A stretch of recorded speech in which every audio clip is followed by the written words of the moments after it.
What is this? Looks like Up North Reloading is finally getting into the modern era. But this is nothing too special. This is actually the upper and the barrel is AR Stoner. Actually, I know somebody else actually does the barrels, or at least makes the barrels, but they're still advertised as that. I'll look it up afterwards because a friend sold me a lower, so I have that. I put it all together, just threw on this cheap little red dot sight, and it's nominally zeroed. But we're going to check that today, as well as we're going to put through the first rounds. So we're going to see how well that does. And yeah, so it's nothing fancy. This one could argue it's even just like entry-level stuff. And here's the magazines I have. I'm going to stick with the 5-round, and even then I'm probably just going to single load. But here are our hand loads. What I did basically, and I think I shot some footage, I was like, hey, I don't know the headspace of this thing, so on and so forth, just throw me an extra round. So he did. So I took that, and so all these rounds are basically mimicking that to overall length, and well, as well as pushing back the shoulder and what have you. So with these, I'm basically going to be fireforming brass as well, seeing how I need to adjust my die from there. But most importantly, what I'm also doing is making sure that things aren't going to be overgassed, because, I mean, this is just kind of a, I don't want to say a test setup, but again, it's entry level. It does not have an adjustable gas block system. It's just a mid-length 18-inch barrel.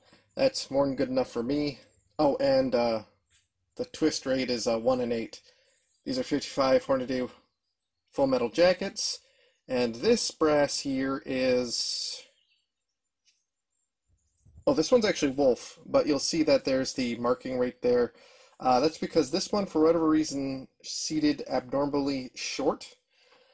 And then the rest of these, though, are going to be Federal.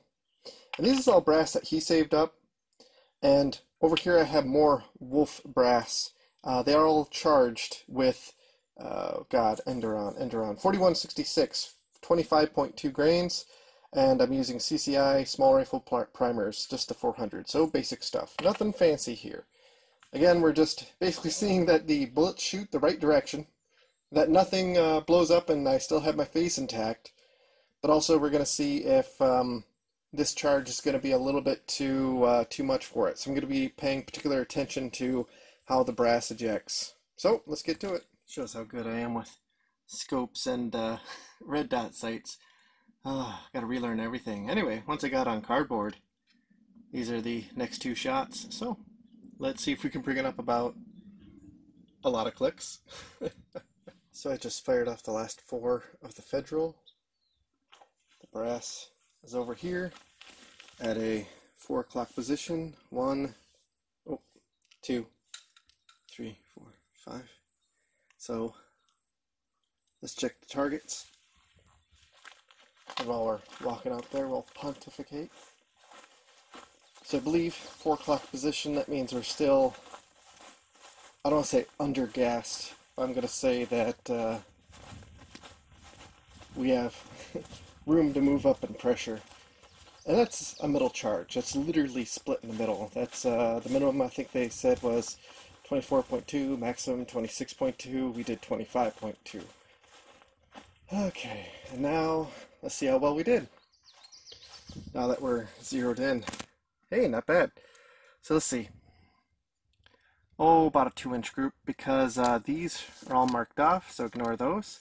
We have 1, 2, 3, 4, 5. So even if that's me, which I felt they were pretty good shots, for a completely unknown workup, that's still within, I'll go ahead and say military specs. I'm still used to military surplus, and also the whole M4 platform with military ammo. They only have the expectation of 4 inches at 100 yards. That actually matches what the red dot supposedly says it does as well. Well, that's a poor way to word it, but it's a 4 MOA red dot, which means it's the size of the dot. So you can only be so precise with that, right? Anyway, not bad. So we'll mark those off. We're going to fire off the 5 with the wolf ammo now after we let the gun cool off. And then that will be our range. Now that I'm back, actually, one thing I want to mention. Nope, that is the wrong card. That was when I was practicing with dice. Anyway, so this wolf brass, I didn't weigh it. Again, this is more of just checking the reliability of things than anything else, but I did use the carbide sizing ball with my Lyman die, and also there was no case lube, and I noticed that the seating depth, well, the overall cartridge length increased by 0.003, and the when sizing, oh god, can't speak. When sizing the shoulders, there was also a 1/1000th increase as well to that measurement. Don't know why, beyond changing that expander ball, but it could be that the wolf brass is, I think it's thicker, because while seating bullets, it is generally, I noticed there's a lot more force needed. Maybe it was because of the lack of lube, but I just felt like there was a lot more than just simply not putting on some sort of neck lube. Anyway, so their overall length is going to be slightly longer, which means it's going to change the zero a little bit. I want to see how much that affects things. This is going to be harder, but all of wolves are in there. So yeah, I think it's 1, 2, 3, and then 4, 5. Yeah, because the previous one, 1, 2, and then it was 3, 4, and then 5. So, I mean, that's like a 1-inch group, maybe a little bit over. Still, I mean, pretty much the same area, right? I'm for a random charge, first time firing. You really can't complain there. So I consider this a massively successful range trip. I'm just getting way too far ahead of myself again. I already loaded up some rounds. These are the rounds that came out the most wonky. Again, I want to emphasize that when you fire foreign brass, don't expect everything to be even. These are still short by about 1/100th of an inch. I'm talking about short up there, because see how far that is from the cannular? Let's compare that to the wolf brass, which all went above. Yeah, see how there's, give me 1 second.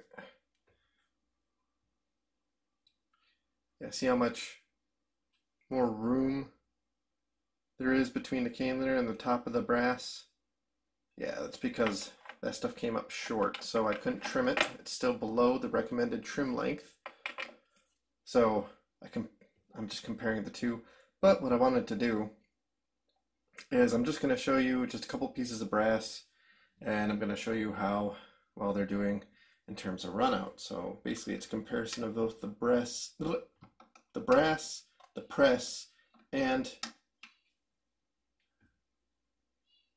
the die. So that looks to be about 1.5, maybe 2. We'll call it at 2. I know I'm a little bit jittery because I'm holding the camera. And honestly, and that was one of the federal brass, by the way. Federal brass does seem to be the worst. Oh, and this is one of the wolf. We'll call that at 2 as well. Yeah, that is 2, because a little bit below, a little bit above. Totally not me being jittery at all.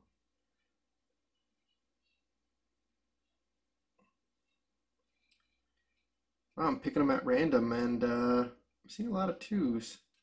When I was measuring, I was catching a lot of 1s. But that's fine, because like, I think the worst, I saw a 2.5 of the federal.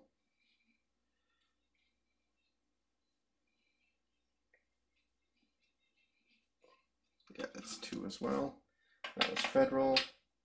Anyway, so consistently about 1 to 2. It probably doesn't help that I'm being kind of rough.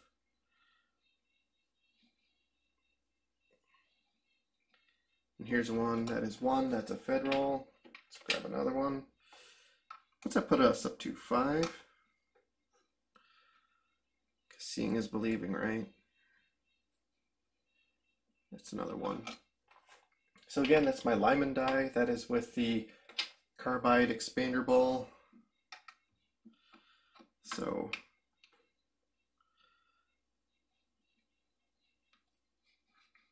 yeah, 1. And this will be the last one. We went above 5, but so be it. Okay, here we go. And we'll be a little bit above, a little bit below, so about 1.5. Shall we do one more? Let's do one more. Let's...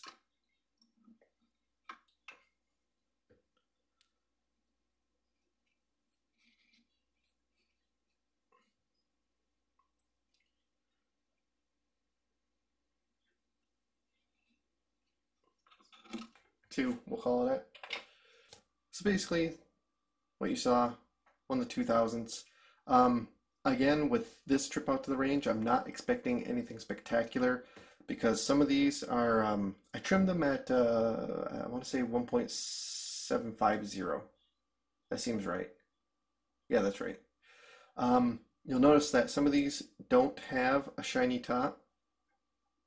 That's because they were just below the measurement. So again, I'm not expecting anything great, but the fact that last time we went out the trip, we had worse groups, and we still got like a 1-inch group at like 50 yards. I'm perfectly happy with that, especially for a shitty red dot sight. Need more coffee. Anyway, what I think I'm also going to do is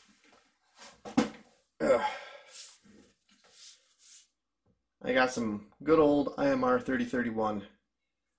I think I'm going to use some of this in some of the rounds. I might even decide to work up a load, but first we got to finish what we're doing,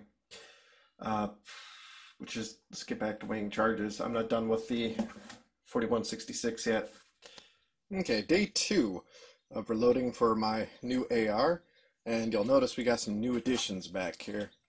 I just happened to be in our little local shop, and I saw that they were stocking these on the shelves. And I said, you know what?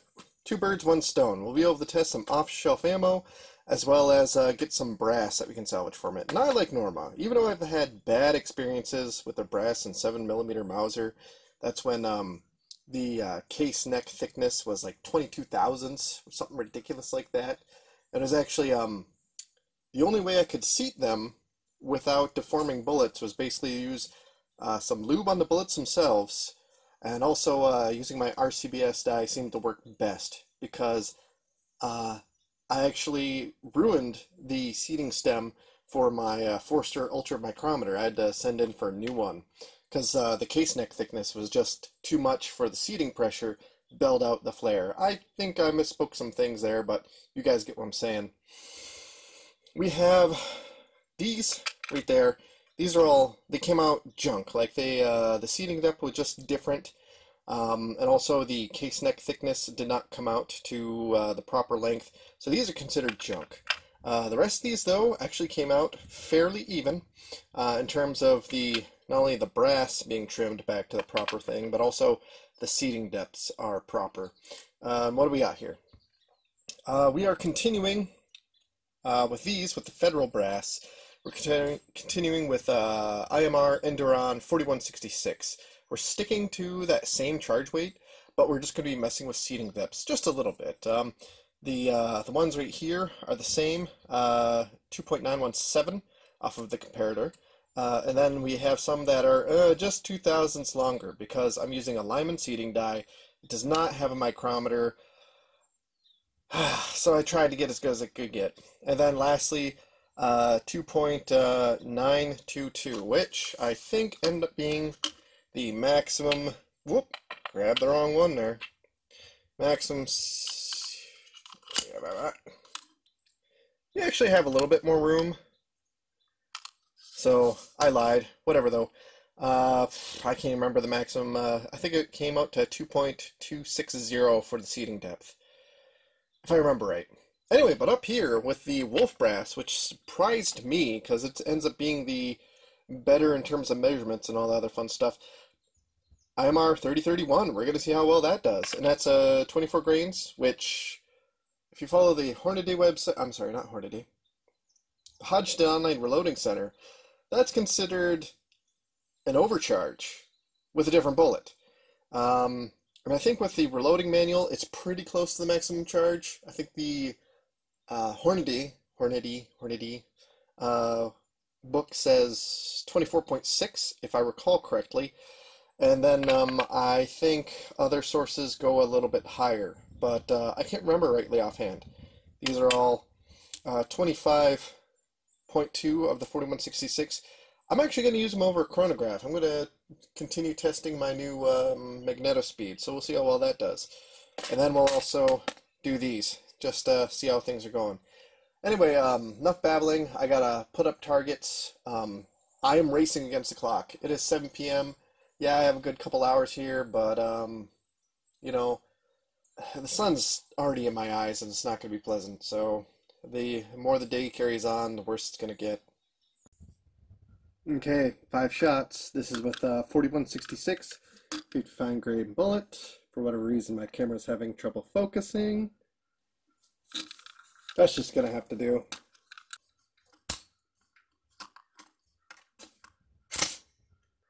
Safety off and go. 28-28. Not bad. Okay. I think that's still below what we were supposed to be getting, but whatever.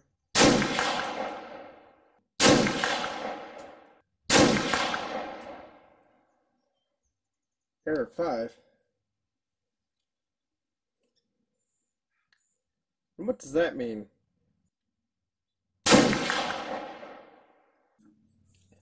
So, let's see.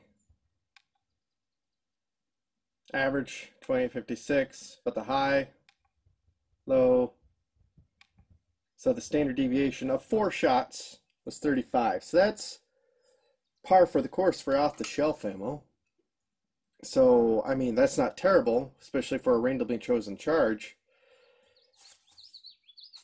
Let's go pick up our brass and we'll call it good there.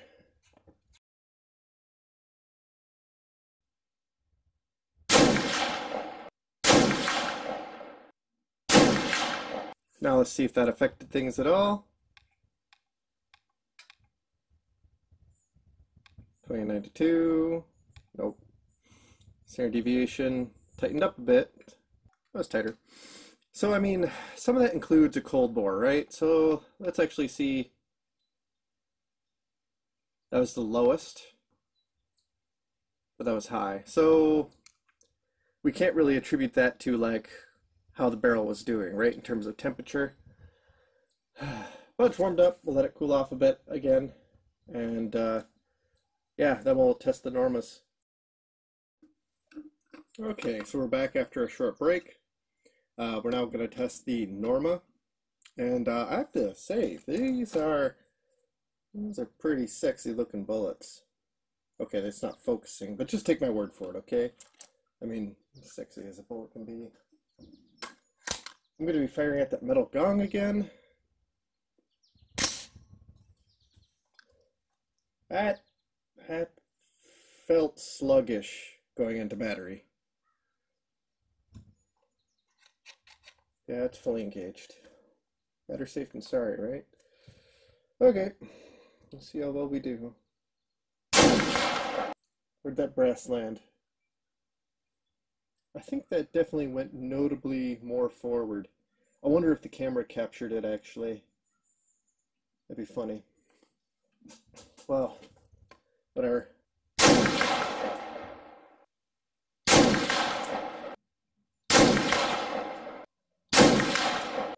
Looks like the magneto speed has become slightly crooked, which I don't think I'll be posting my Mazen-Nagant video before this one. I did some testing with that too, and it actually gave me a bad reading with my Mazen-Nagant. It actually, for something that should have been more like 2400, it read like 3000, and it was because I think it became misaligned.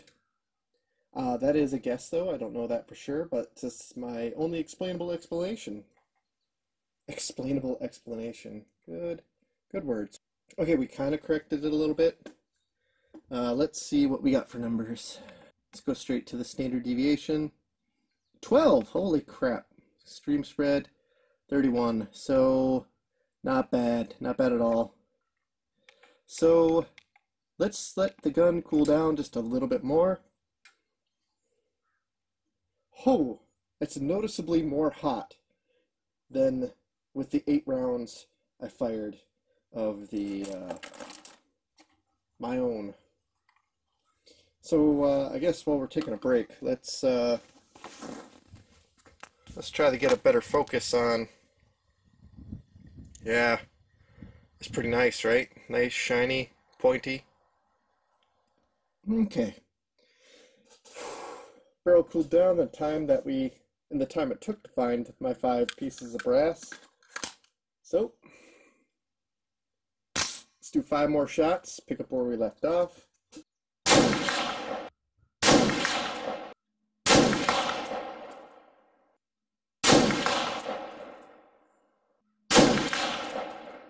Oh, 29.15, strange. 58, extreme spread, 205, really strange. So shot data. Okay, let's go through this. So you know what? We'll throw that on a spreadsheet. No, it doesn't look like the magneto speed moved at all. So I tightened it up proper. So I don't know how to account for that, but still, in editing, I'll throw all those numbers up on a spreadsheet, and we'll see how things would have looked otherwise. I think that's fair, although we have to take these at face value. But still, theoretically, I want to see what's up. So I'm going to shut off the camera, I'm going to find the brass again, and then we'll do IMR 3031. Okay guys, no joke. So where my Norma brass has been shooting out is pretty much at the between 2 and 3 o'clock. So that's, you know, slightly overgassed, right? That's to my understanding. I'm going to show you guys where I found Norma brass number 5 over here. So this is approximately 4 o'clock from our position. This is where our other brass was firing out.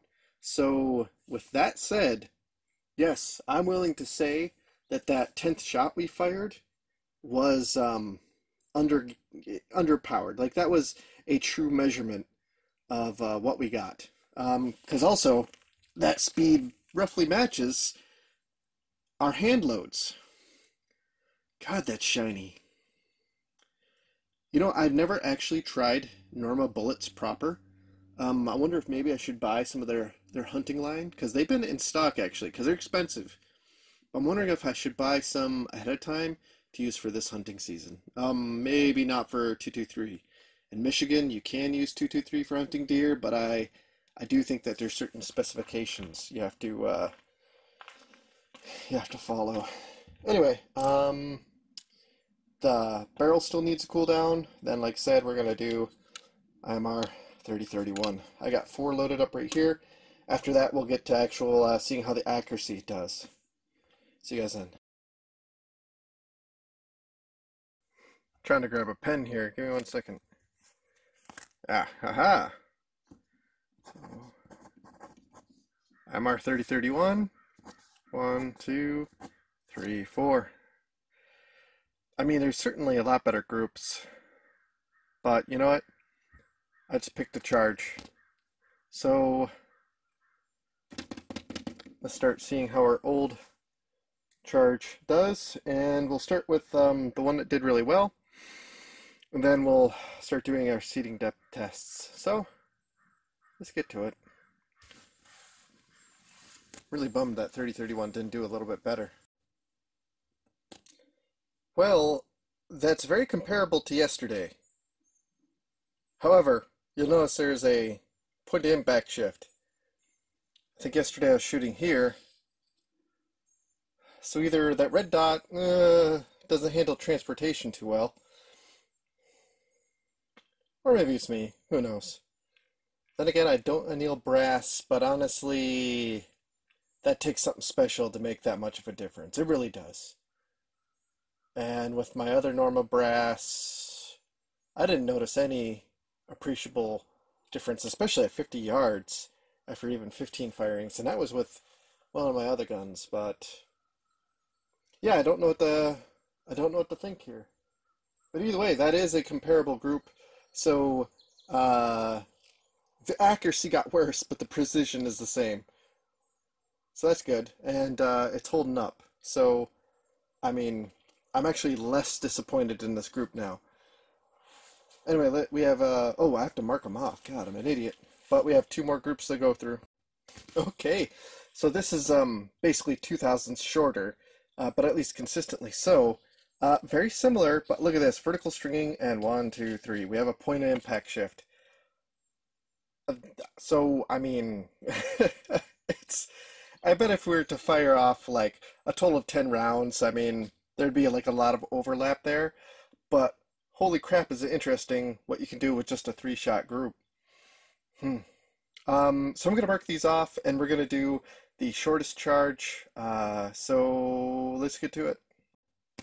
Okay, and these are the ones that are shortest if I remember correctly. So you'll see 1, 2, 3, but I had 4 shots actually. And I'm really glad I did bring 4 shots, and this is why 3-shot groups aren't always the best. Look at that one there. See, it's unmarked. Doesn't have a horizontal, which was the first group. Vertical, which is second group. So that's part of that third group. We have to include it. I don't know what happened. Maybe just the fact the barrel heated up that much more. Maybe it's just because it doesn't like that seating depth. Clearly, there's a drastic change in the point of impact. So there's a lot to say there. So what I'm going to do, I didn't try grouping the Norma ammunition at all. I'm going to go ahead and do that. But I'm going to reuse the IMR 3031 target. I already have those marked off, so easy peasy. Okay, and this is the Norma ammo. And actually, one second. Yeah, 1, 2, 3, 4, 5. So, I mean, we're gonna cut that as is. It makes me feel a lot better about the 3031. I really wish I could have captured the speeds for those, but whatever. However, one thing I want noted, yeah, there's a little bit of vertical stringing. I'm starting to think that it's me getting used to the red dot sight. Like, it's the equivalent of like when you're not used to firing with, you know, really any sort of iron sights, and you're having issues focusing on that sight.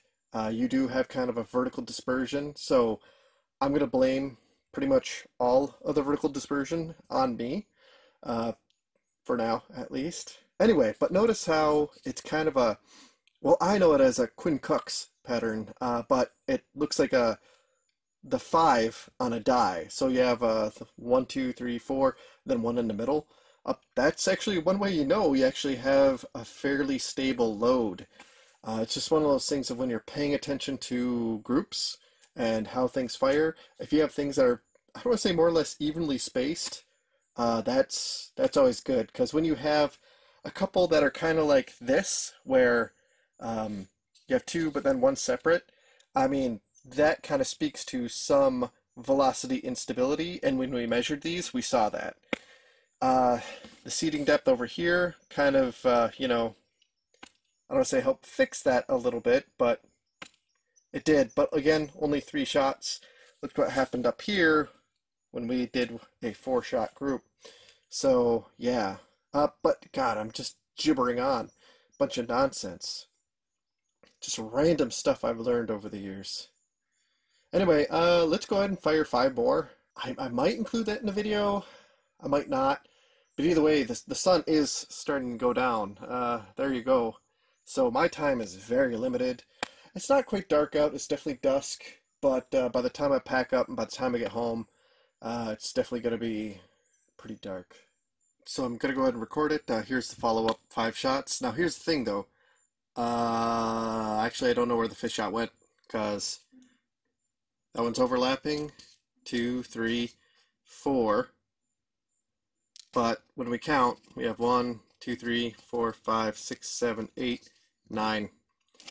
I don't know where the fifth shot went, but this bullet hole there does look a little bit more defined. It actually looks slightly larger, especially looking through the camera now. So I think it overlapped with that one. So that's very consistent, very respectable. It's about, well, I'm not going to call the group size, but I have pretty good breathing, but I'll have to work on that. But anyway, that's what I'm gonna call it for tonight. So I'll see you guys back at the bench. Okay, it's the next morning. I might have to adjust the lighting a little bit. But let's take a look at the brass, the Norma brass. I don't see any extractor swipes or markings. Yeah, the primers look maybe a little bit flat, but not overly so. Not in that sweet baby Jesus Caesar overpressured sort of way. Although it was overgassed because it was ejecting about that 2 o'clock low position. And let's just drop shit all over the floor. I do notice that there's some scuffs from the chamber on the brass. And furthermore, where is it? There's almost this little dent or ding. So maybe this one doesn't exactly have it, but is fairly uniform. Here we go. Can you guys see that one? Right there. And it's a noticeable dent. So that's another way in which I know definitely, it may not have been overpressure, but definitely overgassed. The brass on its way out was definitely taking a beating. And that's fairly universal, or rather uniform. My other brass doesn't have that. Looks like this one lucked out. This one, I don't see it readily. If you guys saw it, let me know. Because, yeah, when you take a look at the... it's definitely getting dirty, isn't it? But I'm going to clean these all probably by hand because I'm still in that mode. I don't mind touching brass. I like the aspect of reloading. Some people say, or what's the saying? There are some people who reload to shoot, but then there are people who shoot to reload. I'm probably one of the people that shoots to reload. Although really I enjoy both equally. Oh, I'm noticing there's a little dent up there. It might have been just from hitting the ground. Anyway, so I'm going to deprime some of these, and then we're going to do some measurements. I'm also going to pick up that piece that I dropped on the ground because my intuition is telling me something. I want to see if I'm right. Okay, so I just deprimed 5 of each. Let's do some quick measurements and let's see where we're at. Now, I have a feeling I've been misspeaking, and that's because I actually wrote something down wrong on my notes. Oh, heaven forbid, right? Anyway, so here we go. So 3.467. I think previously I've been saying 6.2. That Freudian slip. Just pay attention to the micrometer. Pay attention to the numbers, not the words, I guess. So 6.7. There you go. And that's what the measurement we obtained before, right? So that is perfectly fine. That is acceptable. And here we go. See here, very repeatable. And you know what? We're not going to waste time going through all 5. Boom. Here we go. So we're just going to move on to the wolf brass. And, oh, interesting. This one actually came out 6.6, 6.1. Okay, but this one, here we go, 6.8.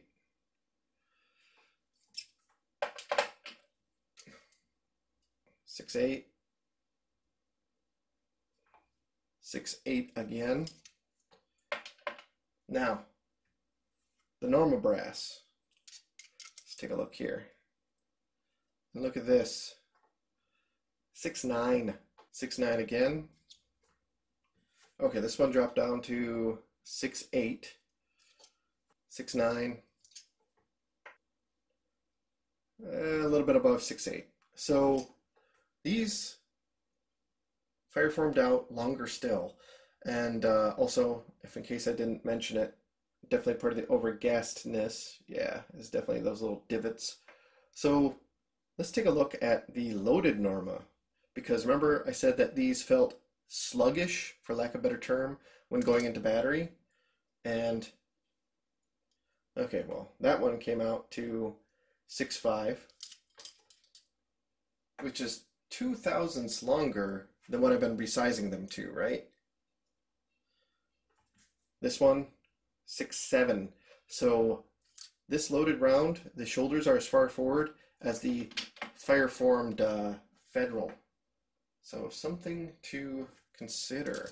I mean, that definitely explains why it felt sluggish, is because there's more friction there, right? Okay, this one came out to 6.5 as well. So, and that's, you know, this is fairly well made factory ammo, right?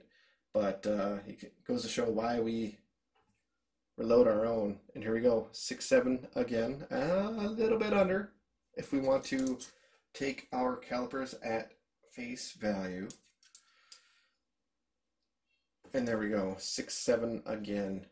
So yeah, these loaded Norma rounds have their shoulder as far forward as some of my other fire-formed brass.